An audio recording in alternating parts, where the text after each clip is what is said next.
Taxes alert now. We are just getting word out of Texas that billionaire Ross Perot has died after a 5-month battle with cancer. Perot is perhaps best remembered as the independent candidate for president in 1992. Bill Clinton went on to win that election, but George H.W. Bush lost his re-election bid. Perot had just turned 89. The man at the center of all of this in those years was Ed Rollins, the campaign manager for Ross Perot, and welcome back. Thank you. Our conversation continues. It's the first time you met Perot. He's a very charming guy. The great similarity between he and Trump, self-made businessman. What he didn't understand is the rough and tough of politics. He did not. And once he started being scrutinized as a candidate, there was a point in time where he was leading all three. He was at 39% June 1st of the election year, and both Bush and Clinton were behind him.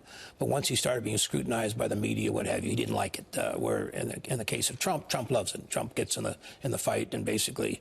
But to show you the power of him, he had a 1-800 number, which is the state of the art. He had 6 million people call and volunteer to be a part of that. There was a phenomenal movement. And if he wouldn't have dropped out, I'm not saying he would have won, but he certainly would have done better than the 19% that he had. A wonderful family man as well. Absolutely. He had a son by his name, Ross Perot Jr., his only son, CEO of the company, Perot Group.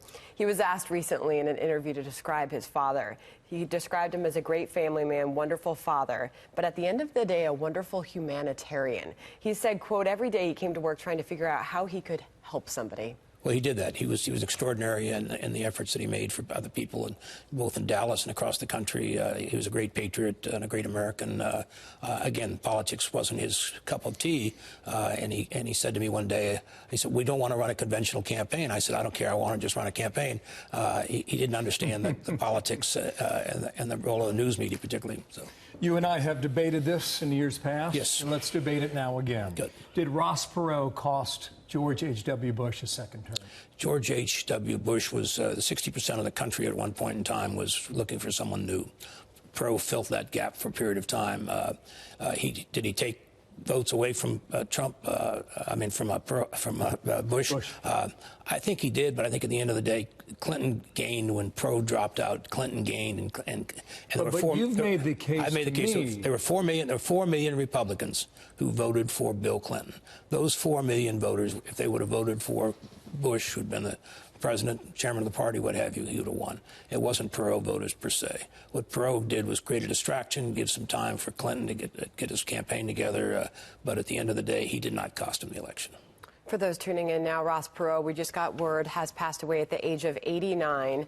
A family spokesperson has confirmed that after a 5-month battle with leukemia, he's passed away. He was diagnosed just in February. This was a quick battle that he had. He had a massive secondary infection the next month that nearly killed him, according to his family. He fought back, and in this description, he showed up at the office most days in his dark suit with the omnipresent American flag on his lapel. He was a tough little banty rooster, let me tell you. He was as tough as anybody I've ever been up against. Oh. Didn't make my life miserable. He was a very successful businessman and did a big deal with IBM in the late 60s. That really catapulted his business career and his personal fortune as well. Why then did he make the decision in the late 1980s that he thought, I need to be president because? He didn't think Bush was doing the right things on the economy. He clearly thought the deficit was too severe, and he also thought that the Mexican trade deals were bad deals, and that he really tapped into the same group of voters that Donald Trump tapped into.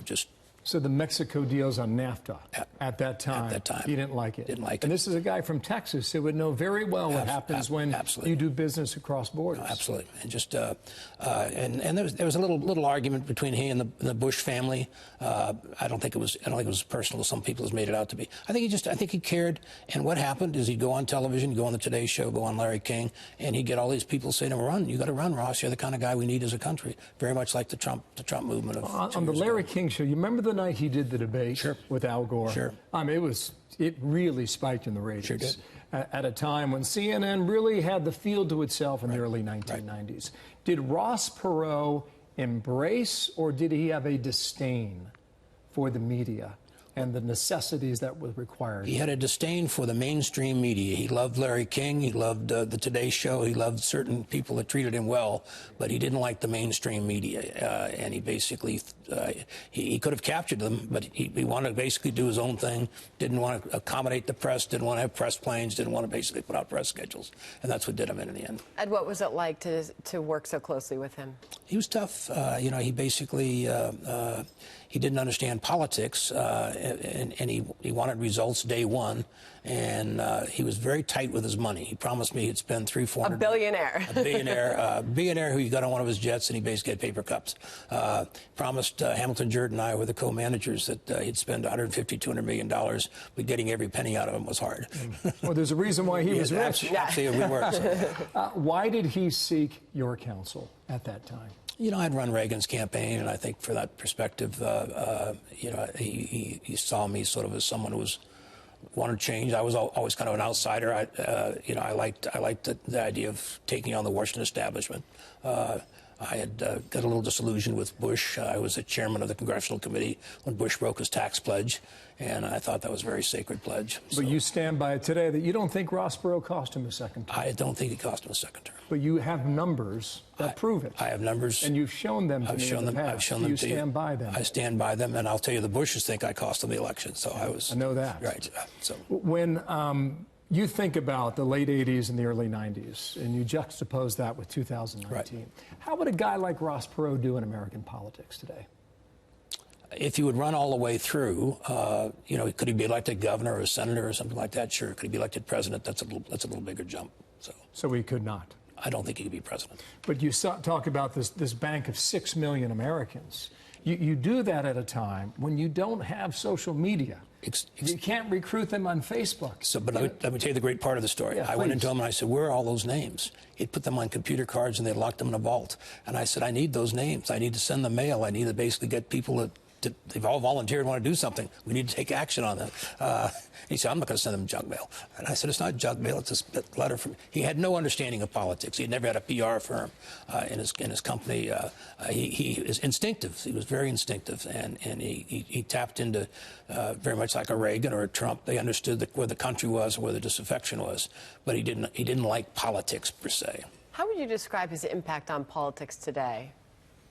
I think he proved that an independent can run again. I mean, I think the key thing is that 19% was a real campaign. That was a comeback, a 30-day campaign. You know, I dropped out early, and he dropped out the day after I left. And he went all summer, didn't campaign, came back in September, got into the debates, and obviously made a difference there. That's probably what cost Bush the election.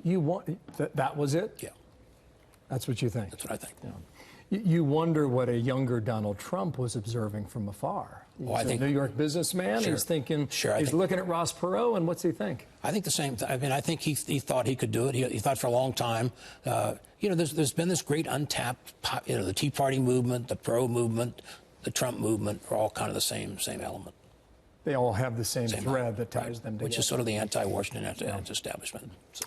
Representative for the family, James Fuller, describing Ross Perot's death here, 89 years old, died after a 5-month battle with leukemia, ran for president twice, 1992 and 1996, about which we are speaking now.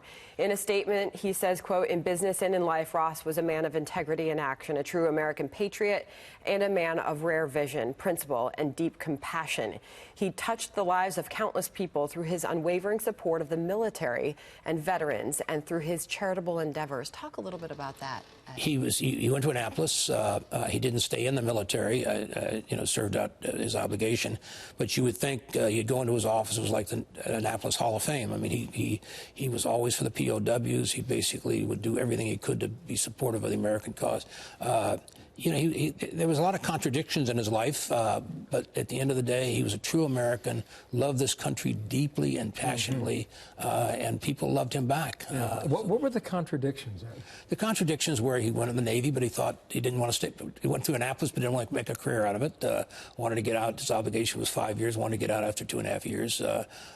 Basically, you know, he liked to control things, and obviously as a young Navy ensign, you don't get to control a lot. So, if he were to have risen to the level of president, what do you think his policies would have been? How do you think he would have changed America? I think the budget would have been very, very important. I think the deficit was what he always talked about, and he thought we were spending way too much money. Tough to do, even today, no, right? Tough to do. And I think the key thing was very much like a Trump. He did not want to be a partisan Republican or Democrat. And the key thing was always how would you deal with a Congress if you didn't have your own party there? And that's what we're tough to do. Also, good to see. Great reflection. Thank you. Ed Rollins. Thank you. Ed Rollins. Thank you. Take care. We remember the life of Ross Perot. His family informs us he is dead at the age of 89. We will be right back.